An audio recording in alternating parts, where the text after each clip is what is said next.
Hi, I'm Nic Steenhout, and this is The Work Between.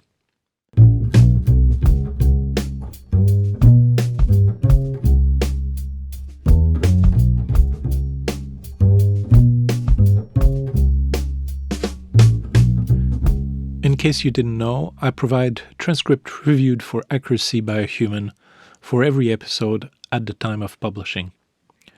There's a text-only transcript that you could read if audio isn't the best media for you. There's also a timed transcript you can follow along while listening if that works better for you. You can access those directly on the podcast's website if they aren't displayed by your podcast aggregator. That's theworkbetween.show. Before I get into what the show is, I want to say whose land it's made on. This podcast is recorded on the traditional, ancestral, and unceded territory of the Stolo Coast Salish people, the people of the river, whose presence in the Fraser Valley stretches back thousands of years. I named this territory because it belongs with what this show is about. The ways we decide whose lives are valued, whose work is taken seriously, and whose experiences are treated as problems to be managed. Those decisions shape everything. This show sits inside that. This is, was, and always will be First Nations land. That's not a formality. It's consistent with everything I and this show stand for. Róisín Curé is an urban sketcher, author, and teacher based in Galway on the west coast of Ireland. She came to urban sketching in 2012 and built a practice around capturing everyday and natural scenes in ink and watercolor. She teaches sketching worldwide through online classes, a sketch club, and in-person workshops across Europe. She runs Urban Sketcher Galway chapter and has published illustrated books including An Urban Sketcher's Galway. She has recently launched Wild Atlantic Ink, a monthly hand-drawn comic rooted in the wildlife, landscape, and stories of her corner of Ireland. We spoke about identity and how she identifies as a comic artist, about the relationship between sketching and mental health, about the pros and cons of sketching from life rather than from photos. And we even spoke briefly about foraging and cooking. Hello, Róisín. Thank you for joining me on my show. I was really excited that you accepted the invitation because I'm a little bit starstruck, I have to say. So thank you for joining. Delighted to be here, Nic. Thanks for inviting me. For those of us who don't know you, can you tell me in a few words, what is it you do? What's your creative practice? My creative practice has suddenly taken a new turn, and I am now officially identifying as a comics creator. So I've struggled. You mentioned earlier that the podcast will discuss themes of identity as an artist and creative identity, and it's always been baffling to me how I couldn't put a label on what I do. And I would try out lots of labels in my head and none of them seemed to fit. But I'm a comics creator and that fits just fine. Comics creator. I'm a comics creator. What kind of comics? I grew up with Tintin and Spirou and all the classic Franco-Belgian ones.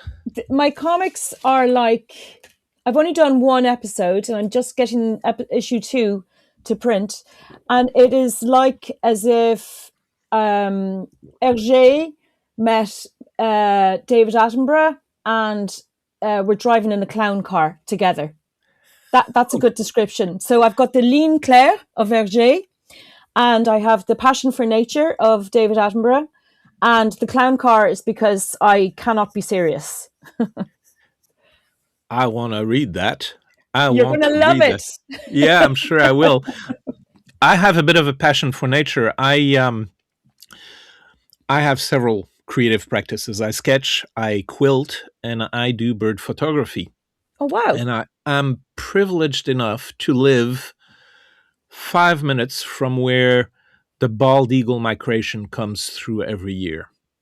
So between November and early January, I drive 5 minutes and I can see hundreds of bald eagles in one spot. So Amazing. this is just like, yeah, it is amazing. It's like mind blowing. How are we so lucky to have this? And at the I same live time, I live I live on an estuary, yep. and my land backs onto an estuary, and I am also privileged to have just discovered the Merlin app.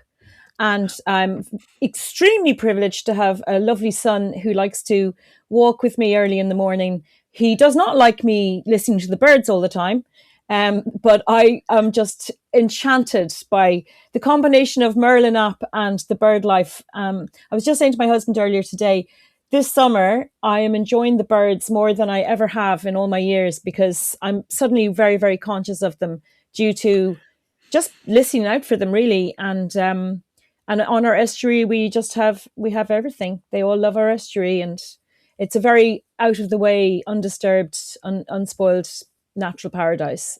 So it's just perfect. That's wonderful. Mm. I assume you sketch those birds once in a while? Well, this will make you laugh, Nick. First of all, I've only just discovered the Merlin app. So I haven't really been conscious of birds. We've been walking parallel to each other without being aware of each other's presence for, 50 something years, I suppose. But I was putting them into my first issue of my comic. So I used the Merlin app to draw them.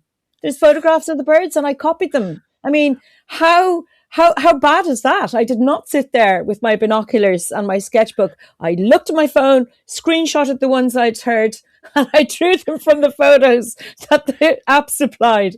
But I'm hoping that I used to be very much a purist. If it wasn't in front of me, it didn't get drawn. But Yeah. I've changed. I feel I don't care what source it is. If it's my mind, if it's a photo.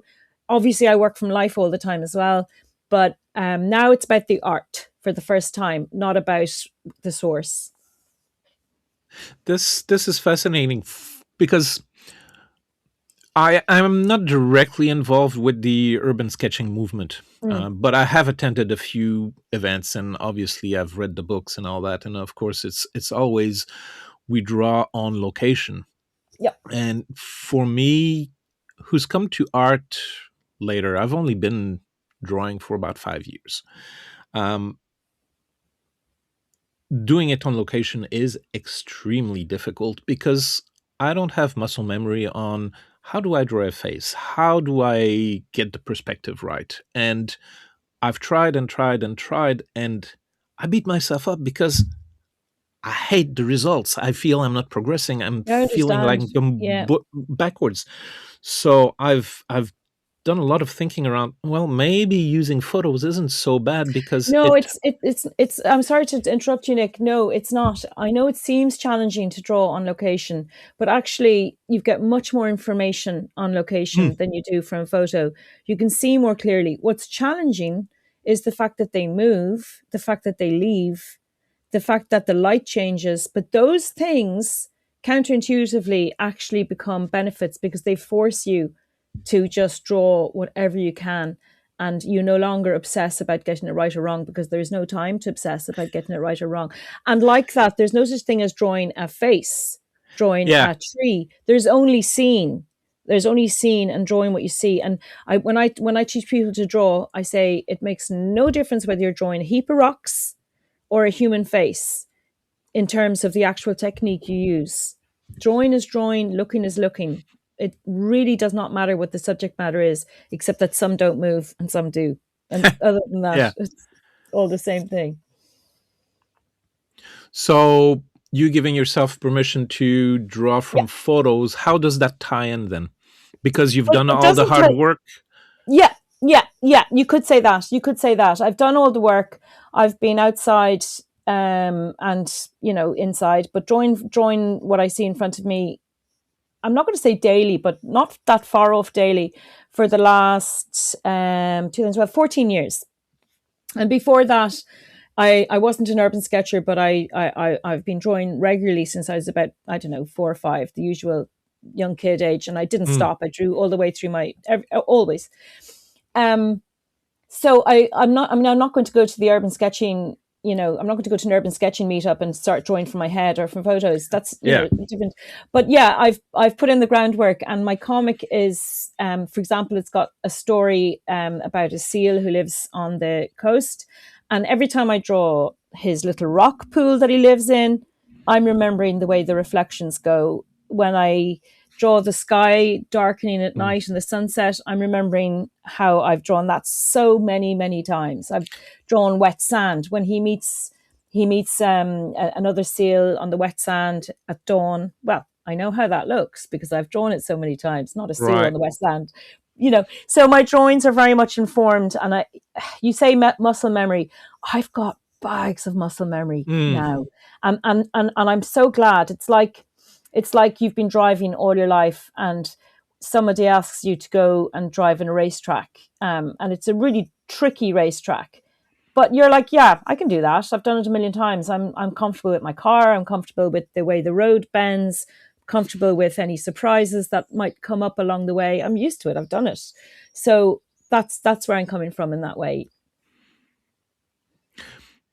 How did you find the racetrack? How did you get from what you were doing to doing cartoons and identifying yourself as a Okay. comic Well, artist? I've been a comic artist since I was. I mean, I was a Tintin obsessive. So I mean, I've read. I don't know. I've read 3 biographies on Hergé. I was looking for the secret to his beautiful line and his incredible mastery. And I really wanted to find out the secret. Now we're going back 25 years plus now. And eventually I worked out by myself what the secret was, which was that he wasn't that great when he started, but he was always a great storyteller. But he wasn't that accomplished as an artist. He was okay, but he wasn't what he became. And then he worked on Le Petit Vingtième. Had to produce a comic every single Friday without excuse, without fail. And he did that for 10 years. And and then I also discovered that he had a team. And I thought, oh, he had a team. Oh, okay. So it's not just Hergé, it's Hergé and his team. But I realized that just by sheer volume of output, he became a master. And as I say, he had to bring it every single Friday. He had to produce the goods, and he had a team. So I was comforted by that, and I thought, okay, it's possible through sheer dedication and practice, because I was always very technically able, but nothing like that. And then, so I was a comic artist all my life. I've always been the one to make people around me laugh through my drawings. I've always done that. I've done comic strip series of my friends who never had any boyfriends, and then it was me who never had any boyfriends, and then there was always something for me to draw a comic strip about. And on social media, when I joined social media in 2013, I quickly realized that the public had no interest whatsoever in any of my funny stuff. So I just didn't bother putting it there. And it was something I just did for my family to make my family laugh. And, we share a sense of humor. So it was always great fun. And then I've been doing it nonstop ever since. It was just a little private pleasure I had. And then, and it was something that was always an ambition of mine, but life goes on, the years go by, and you think, I'm very happy with what I'm doing. I'm very lucky the way things have worked out. I've done very well. I've had lots of these creative platforms that people could never even have dreamt of in time gone by. And I've had them all. And I live in the middle of nowhere. And I'm a mom who stayed at home to raise the children. And yet I got the breaks because of social media. So I felt very grateful. But then about 3 months ago, I came across a woman who had started doing a comic, and it's been very successful for her. She's had viral success. She's bringing in a very decent wage every month because of the success of the comic. And I thought, oh my God, that's what I want to do. That's what I can do. I can do this. I can make a comic, because I've been making little booklets of all sorts for years. Self-publishing. I've got some traditionally published books out, but didn't really want to do that anymore. And then I couldn't remember who she was. The way in social media, if you don't make a record of it, it's gone. There's no way you're going to find it. Yep. And then my younger daughter introduced me to, Gemini. So I said to Gemini, so I'm looking for this this comics creator, and I don't know her name, but she's bringing in $14,000 a month, because I was trying to give facts and figures. Yeah. She was interviewed by a newspaper, but I don't know which one. And little by little, Gemini turned up the name of this lady, and I was able to find her. And I thought, oh my goodness, I've got a medium-sized audience, small to medium-sized audience. I'm going to give this a try. And with that, I started drawing, I started planning. And then it was like the floodgates opened. The ideas started coming through. And at the same time as this happened, this is the really strange thing, how things come together when the time is right. I follow a guru from San Diego, a fantastic man called Pat Flynn, really fantastic guy. And he, sometime in November, December, he said, right, on January the 12th, we're all going to do one reel and a YouTube short every single day, 1 minute long for 1 month. So I was like, oh, I wouldn't mind doing that. Yeah, that's a good idea. I think I can do that. And it was going to start on January the 12th. And on January the 12th in the morning, I said to my husband, I said, this is the day I'm supposed to start, but I don't know what I'm going to do. I have no idea. I haven't planned it.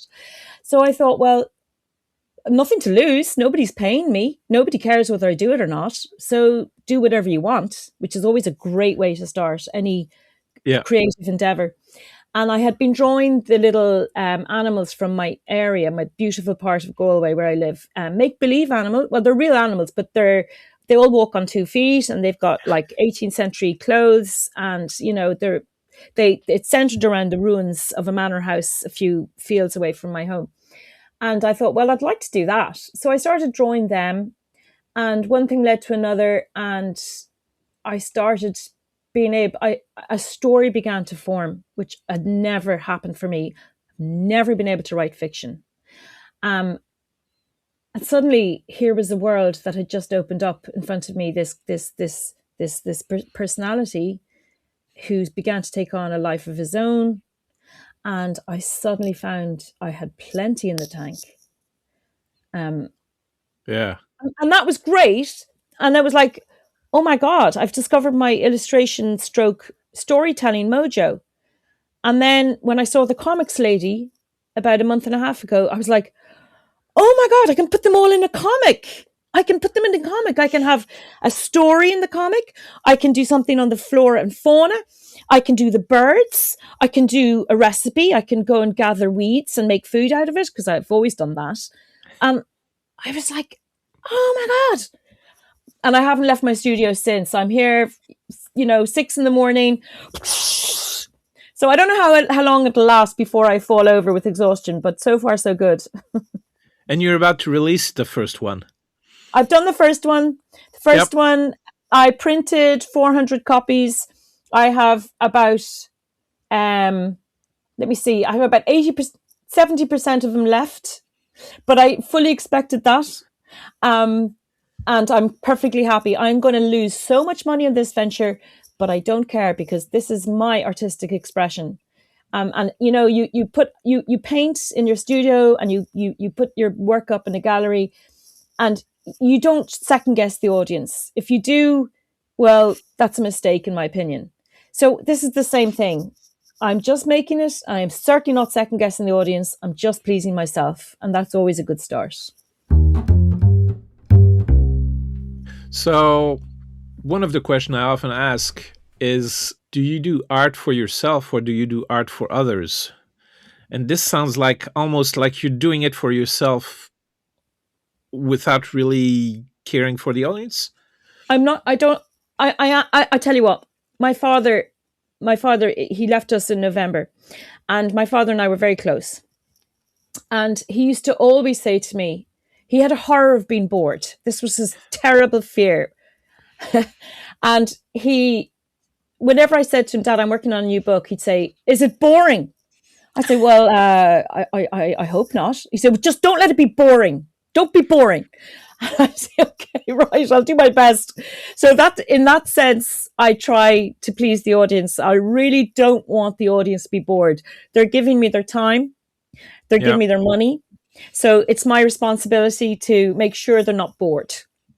So I want to give them value. And also I canvassed my wonderful students and I told them about my comic I was planning. And one of my students is a real straight talker. And she said, okay, Róisín, what is the value for me when I buy your comic? And I was like, oh gosh, well, so I said, there'll be maps. She's like, okay, I like maps. Maps are good. And I said, there'll be recipes. She said, okay, that's good. But she really helped me to keep that front and center in my mind. Give them value. And above all, make sure they're not bored.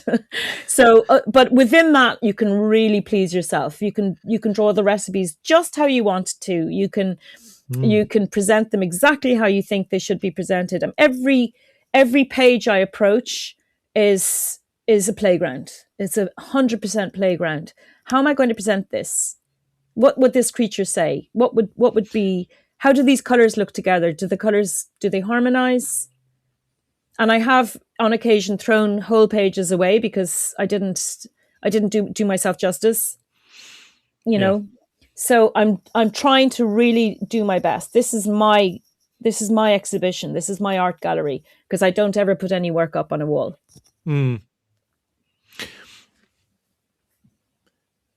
Someone asked me recently if I could do a portrait of themselves. And I said, sure, I can give it a go. I don't promise anything, but I can give it a go. And then they said, well, if I don't like it, you can always do revisions. And I had to say, well, I am using actual ink and actual watercolor on actual paper. It's not like Procreate. I can't do undo. And you saying you're throwing out whole pages is a little bit like that, right? For those who listen in that don't understand, we're talking about actual physical art, not digital art. Nope. Now, mine is a hybrid a little bit, because I draw everything by hand. Every time I draw a speech bubble, I draw a speech bubble, and I draw little track lines with a pencil to make sure that the lines are nice and neat. And if I change my mind about what they're going to say, I draw a new speech bubble with new track lines. If I'm too eager and my hand smudges the ink before it's dry, I have to draw a new speech bubble. Sometimes the shape isn't quite right, but the writing is perfect and I've said exactly what I want to say. So I go ahead and scan it, and then I clean it up. And then I remove the background. I might adjust the scale. I drop it in. I layer my work. I use a graphics program to layer, to flatten images, to erase things. But everything is created by hand, and then it's manipulated on the screen. That's an interesting process. How? Tell me more. It works. It's fantastic. I'm thinking I'm giving a course next May in Greece, May 27, and it's going to be illustrated vacation journaling. And I'm going to teach them how to use the graphics program, because it's free. It's GIMP. It's open source. It's GIMP. And I did not, for the first time, I did not ask my son and my husband. Well, my husband would just say he's busy, but my son, I did not ask my son to install it for me. I did it all on my own, which is amazing for me. So if I can do it, anyone can do it. And it's very powerful. I've only used 100th of what's available on it. And if I can't do something, I Google how to do it. And if I still can't do it, I go and ask my son, and he's brilliant at it. He showed me. So, for example, in the coming issue, I have one of my owls is getting used to his new quarters, his new aviary. And I wanted to show the grill, the bars in front of the aviary, because at one point the little owl, I mean, it was so adorable. He flew over to me and he hung onto the wires with his two little talons, and he let his two wings dangle down. Like, he looked like a giant white feathery fly. It was so sweet. And he's only a baby. He's only a couple of months old. And he stood there with his two little feet and his wings hanging down. And of course I had to do the grill, because otherwise what's he hanging onto? So I did the grill. It worked really well, and it looked just right, but it was much too dark. It was black. I used black ink for it. I should have used grey. And when I put it in front of the drawing of the owl, it was really interfering with the drawings of the owls. So I was trying to adjust the opacity of the grill, but I didn't really know what it was called. I mean, that's how bad I am. I thought, is it the gradient? Is it the transparency? What do you call this? So I tottered over to my son, and he said, it's the opacity. And suddenly he showed me how to adjust the opacity. So I was able to drop the grill on top of the owls, but this time they were nice and pale grey. And I could test different opacities to see what was a good balance between, not being too dark and being too light. So I love the fact that I can manipulate very key elements of design like that. Now, the only problem is my eyes get very tired. I'm on a MacBook Air. It's very small screen, and I probably should get a bigger laptop. But so the result is my eyes are extremely tired at nighttime. But that's okay. I mean, you just have to take lots of breaks. I have a dog, and the dog loves to chase a ball. So Yes, my dog is hard asleep on my feet right now and oh, crushing my lovely. feet. Yeah.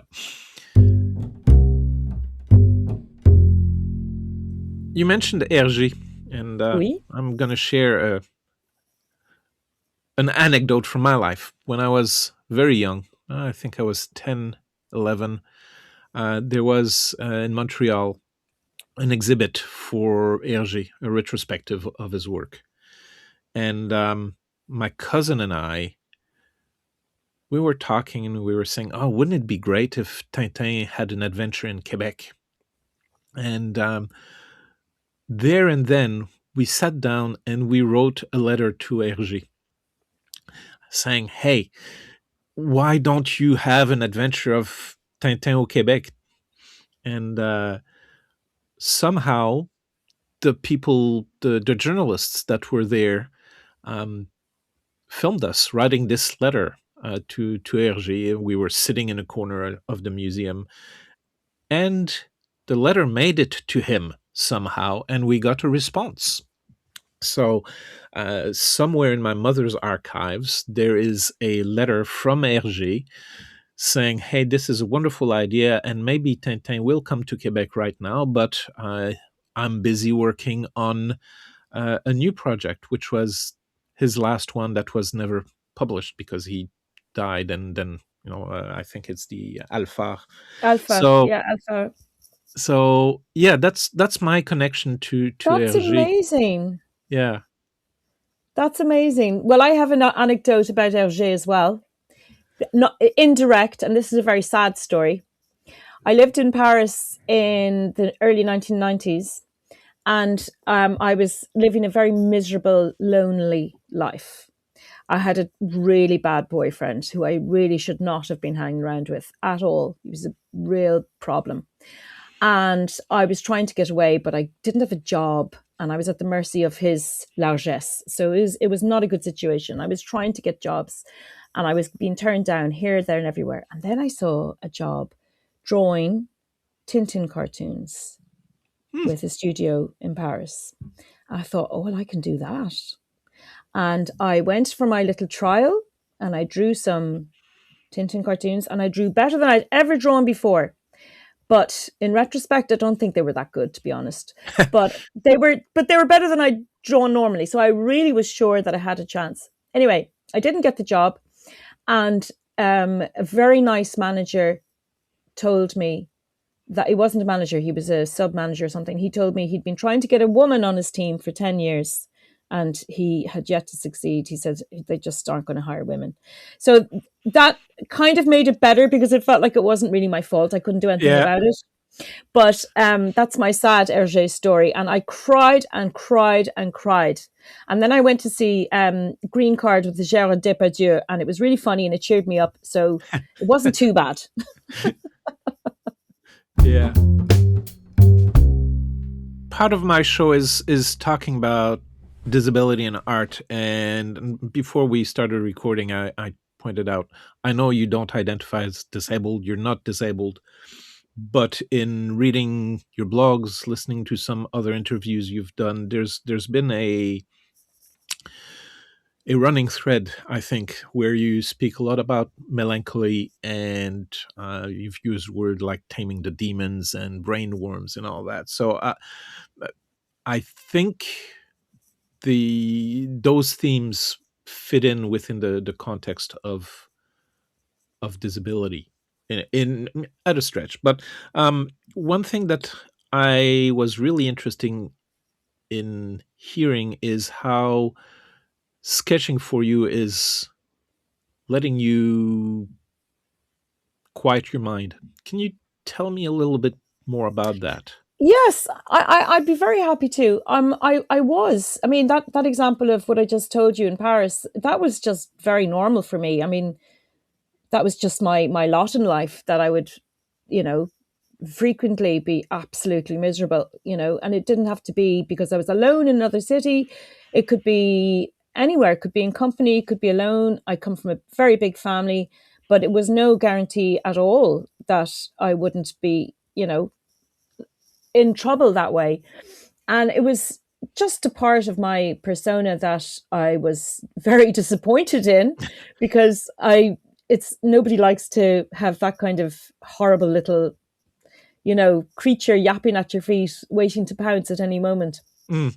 Because melancholy is horrible, and dwelling on the worst that can happen, and being a catastrophist, and but also just general depression. And in fact, so I did have I was the subject of an attack in Paris, and in fact it was the same man I just referred to. Yeah. And unfortunately that led to it really opened the door to the things that had been sort of kept at bay. Suddenly the locks broke and the gates were open, and I went into what I came to realize was just PTSD, regular old PTSD, Yeah, well, post-traumatic stress disorder, which I didn't know what it was. I just thought I was going mad. yeah. And a few years later, when I heard a psychiatrist on the radio, I remember I was hoovering my bedroom, and I heard a psychiatrist on the radio talk about this feeling of thinking you're going mad, and thinking that you're jumping off a cliff into an abyss and there's nobody can save you. And that is, I just stopped hoovering. I thought, oh my God, he's talking about me. I'm going into madness and there's nobody can stop me. And I realized then that it was an actual thing. It was an actual thing. And then a little while later, I discovered that people who survive near-death experiences often have that. When you're faced with your own mortality, it happens to people who've survived plane crashes, who have been, had a heart attack. They can get this PTSD survivor thing. It's just too much for your brain to handle, that Yeah. you were this close to being killed, but you're not. And I had tasted death at that time when I was attacked, and I was very close to being killed, but I wasn't. And I began to get used to this creature that was big. It took a permanent residence in my mind, and it was unpleasant, but it was something I couldn't get rid of. It just lived there, and it manifested in a kind of a knot in my chest. Time went by, went to university, got married, had kids. That was again, it kept rearing its head. When you're bringing up children on your own, it's not a good place for people who have this weakness. And then in 2012, I discovered sketching, and needless to say, it occupied my brain, because when you're struggling to try and draw something properly, it's flipping hard. It looks wrong all the time, and it's hard. That's where I'm at. It's very hard. It's very hard. And all kinds of things happen, but it's very exciting. And I fell in love with sketching, so I got addicted. So I started sketching a lot, and I came back to Ireland. That was when I was living in Mauritius, and I came back to Ireland, and I kept on sketching. And then after about maybe a year or two, I began to notice something very curious. Once I had been sketching for about an hour, I would get this sense of calm that would descend on me, because I used to spend hours sketching at the time. Now I don't know, maybe. But at that time, I'd just fallen in love with sketching, and just like sketching, falling in love with anybody, it's all you want to do. So I was sometimes 4 or 5 hours more just sketching. And I began to notice this really strange thing. After about an hour, I would get this feeling of calm and like a flow. Of course, I know now I was entering the flow state. Yeah. And I realized that once the flow state began, I no longer made a mistake. My drawing would just happen automatically. And it was very enticing. This was like, what is this magical feeling? And then the more I sketched, the faster this state would descend, until about 4 or 5 years in, after a lot of sketching, it would happen automatically. As soon as I started, my brain obviously developed some kind of a muscle memory. And the second I would start sketching, I would feel the calm. And then it began to affect the rest of my life when I wasn't sketching. And the melancholy went away. That's wonderful. And I don't get it anymore. I'm 100% cured. That's wonderful. I know. It's a miracle to me. Until I was 44 when I started sketching, it was something that was there to a lot lesser or a greater extent. And now it's gone. So I'm very grateful. And I have had many students say to me, they're people who were a bit like me, intense people who were struggling mentally in some way or another. And they've come to me and said, I can't stop sketching. It's midnight. I can't stop. I'm just on a high. I had one woman not too long ago who said, I've been on antidepressants for 30 years and I've stopped taking them. And why did nobody ever tell me that I can sketch instead? Why did no one tell me? So I do get people who've got a similar experience. It happens quite a bit. Yeah. Well, I'm in a similar boat, not quite cured by any stretch of the imagination, but I was labeled with treatment-resistant depression. So for the last, since I've been 15, 16, I've had ongoing low-grade depression and then sometimes really acute. And these days, the only times where my brain really quiets is when I quilt, when I go bird photographing, and when I sketch. So, yeah, I think there's something to this, whether it's sketching or exercising creativity, which is... I think it is. I think that's the common thread. It's using your hands physically. It doesn't work if you're just thinking about it. You have to use your hands, and it has to be something that it has to be a problem solving thing. Whether that's, I don't know, rearing rare insects, or whether it's, it has to be something to do with your hands that you really have to focus. Yeah. And you really have to think, you have to solve problems. And we're humans. We're built to solve problems. Yeah. And I think part of it too is you have to get to that point where you get to the flow state. You do. You definitely do. I think you're right on that. You do. And as I explained, for me, it came slowly. And the prowess at sketching and the improved ability came hand in hand with that. And that was its own reward. And obviously it helped my career in many ways, but that's completely separate. The big gift I had was being fixed. And I mean, I've always been a very, how would I say, it's uncivic-minded person. I'm ungenerous in my mind, ungenerous towards others, and sketching has definitely made me a much more relaxed and chill and nicer person. I'm not sure my husband would tell you the same thing, but I know for a fact he's definitely got a nicer wife than he did before.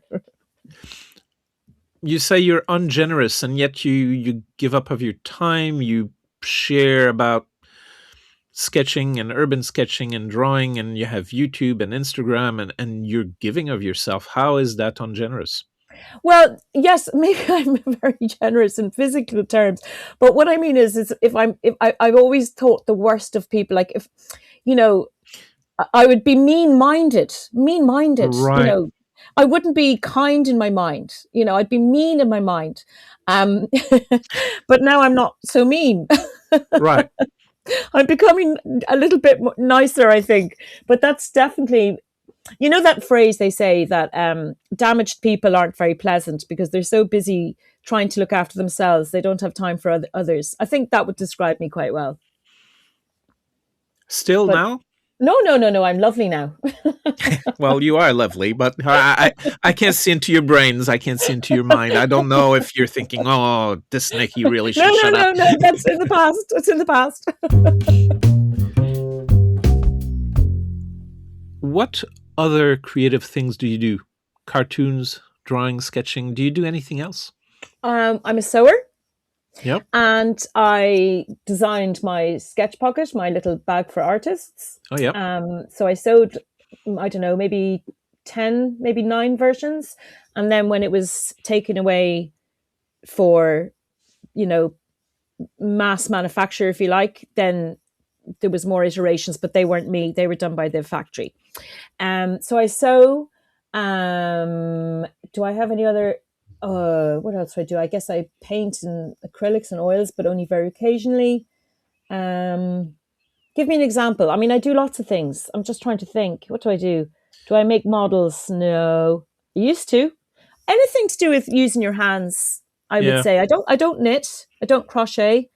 Um, I like sticking things. I like cutting things out. I like glue. Ooh, I love glue and scissors. You can't go wrong with glue, scissors, and some nice colorful paper. So collage. Collage. I like baking. I like cooking. I like arranging a house to look nice. Yeah, lots of things. Cooking and baking. Um, I'm starting to make connections. You said in your comics there's recipes. Are they Yeah. actually recipes for humans to try, or are they recipes for the characters in your comics Nope, to they're genuine, actual recipes, and they're foraged food. So Oh, the nice. food you find in the wild, and I've done that since I was a teenager. I used to pick rose hips and try and make rose hip syrup. None of my brothers and sisters did, and I've got lots of them. I do not know what they were doing if they weren't gathering food from the countryside, but I was.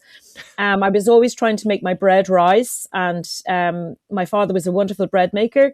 And somehow, I don't know, I do not know how his bread worked really well and mine didn't. I'm sure he told me how to do it, but it didn't work. So, fruit jams. This week I'm going to pick elderflowers to make some cordial. And in next month's recipe is I make nettle soup and some really gorgeous Irish brown bread, and also some nettle pesto, and so lots of things with nettles. And then Mm, in the first issue, it was sea beet, the vegetable that grows on the seashore, and it's like chard. If you have chard, and it's yep. delicious. It's Mm. delicious. Can you imagine coming across miles and miles of free, perfect, fresh chard that's just there to be taken? And that's what I did. It's only there for about a month, but I took lots, and I even put some in the freezer. So I'm very pleased. And then in the autumn, I'll make sloe gin, and I'll do something with mushrooms probably once somebody shows me, because I have no clue. There's only a couple of mushrooms I'm familiar with, but there's lots of mushrooms I'd like to learn about. So You don't want to mess around with mushrooms unless you actually know what you're doing. no, I don't want to mess around with mushrooms. I like being alive. Bread. Do you do yeasted bread or sourdough? Yeah, I do. I don't do sourdough. I did during the pandemic, and I made a disaster with sourdough. I somehow allowed it to get contaminated with bacteria, but I didn't know. So Yeah. I gave myself a gut infection Oh, and nobody tells you that, you know. yeah. Everybody was talking about how wonderful it was and how healthy, but every time I took a bite, I would get a terrible pain. And I thought, what's going on? Something's going on here. But I've been making yeast bread for 30, 40 years, and I also make soda bread. So I love making bread. I love making unusual bread, and I love playing with the timing so that it Mm. changes of fermentation. I really like making fun bread, and now my son makes bread as well. Yeah. I've been making sourdough since the start of the year, and I am very careful about my starter, making sure it's healthy. It's Um, yeah.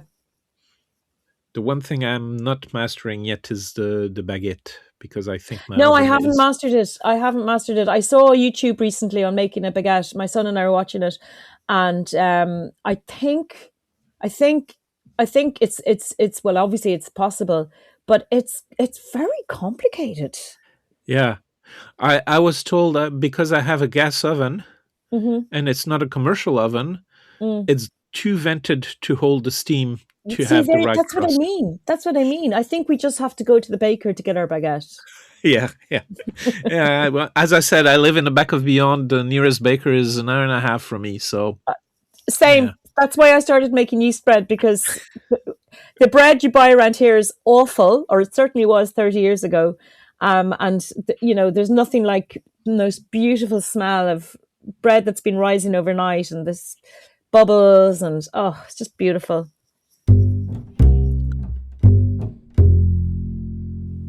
let's get back to comics. Hmm. You've got one published. You've I got one have. coming out. Hmm. Do you know what your third one's going to be? I have. Well, the magazine, the comic is called Wild Atlantic Ink, and it comes out once a month. Right. So you can buy it locally in the local shop for a reduced price, because I sort of feel it's nice for the locals to be able to buy it. And then you can buy it as a subscriber. So it goes out all over the world to my subscribers. And they are all sent out on the same day, 14th of each month. Mm. And that way, there's no sneak peeks beforehand. And then I wait 10 days after the 14th to be sure that everybody has it. And then I can show people what's in it.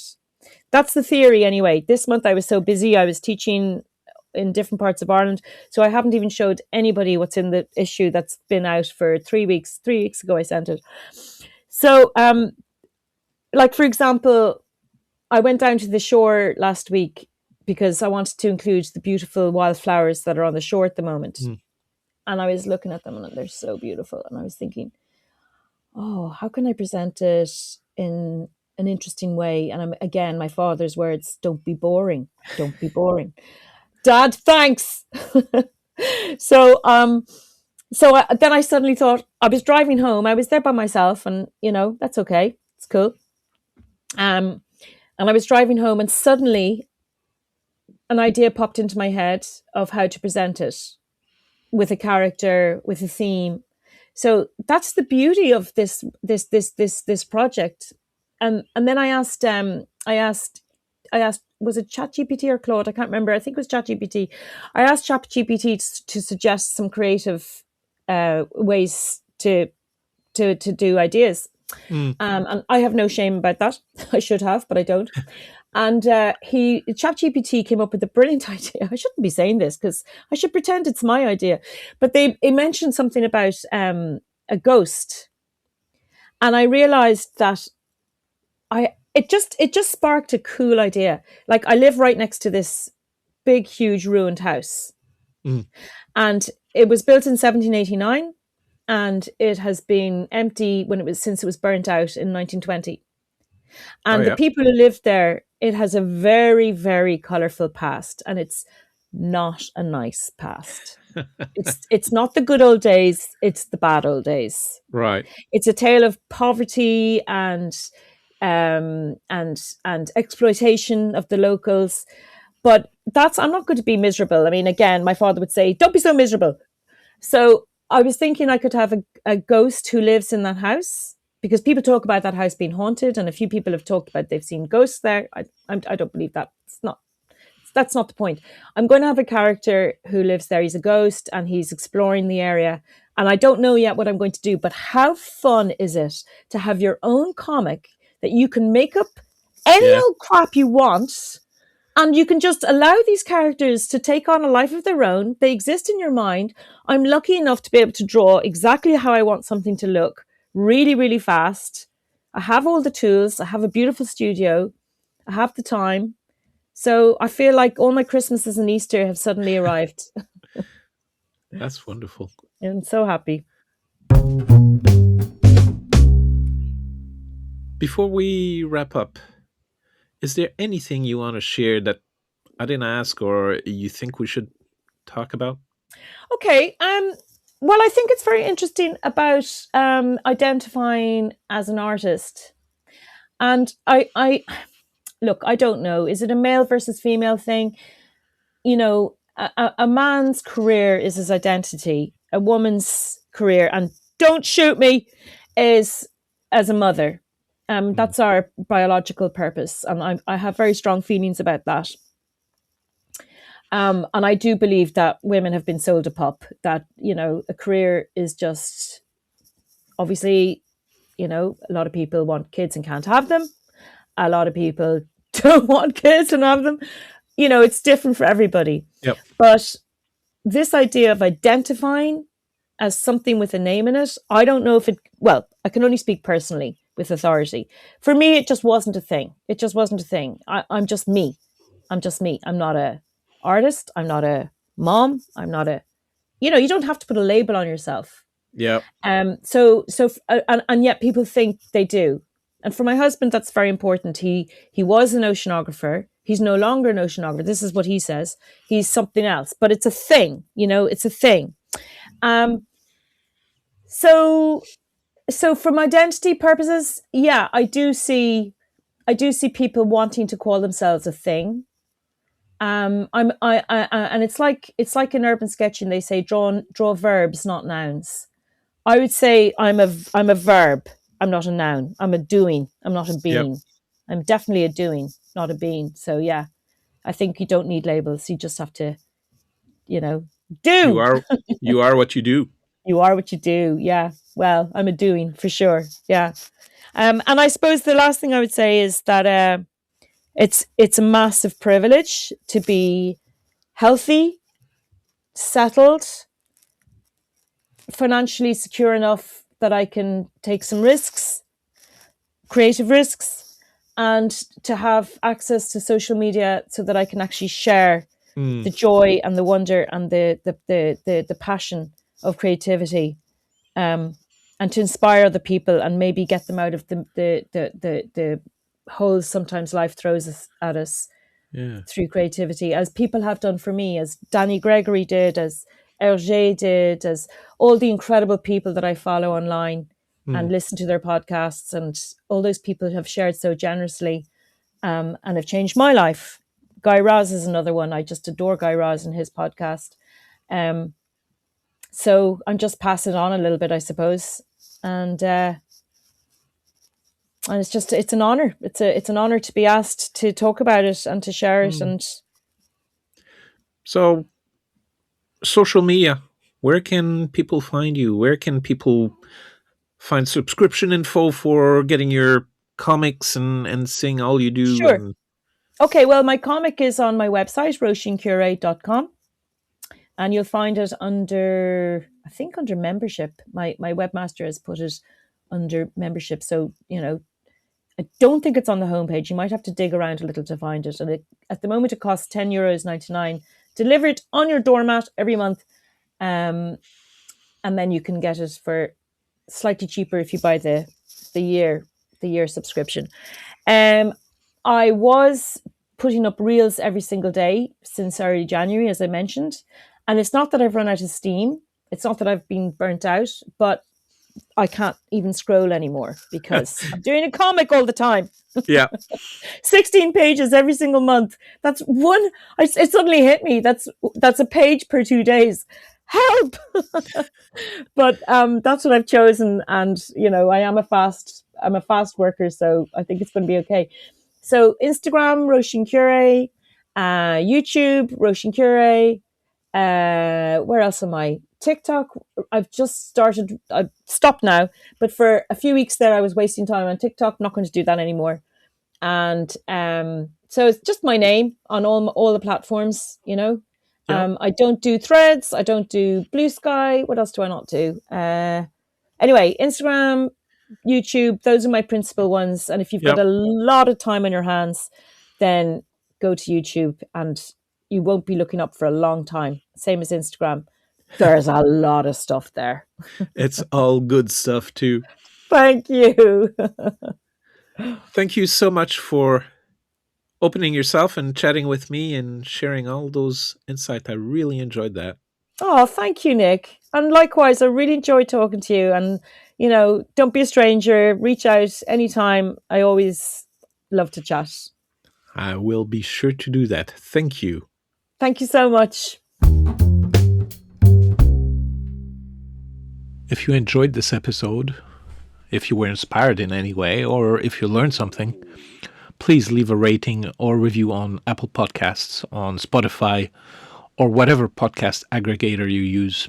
Ratings and reviews really do help. Thank you. And that's it. I'm Nic Steenhout. This is The Work Between. If this sounds like the kind of conversation you like, subscribe, and I'll see you in the next episode.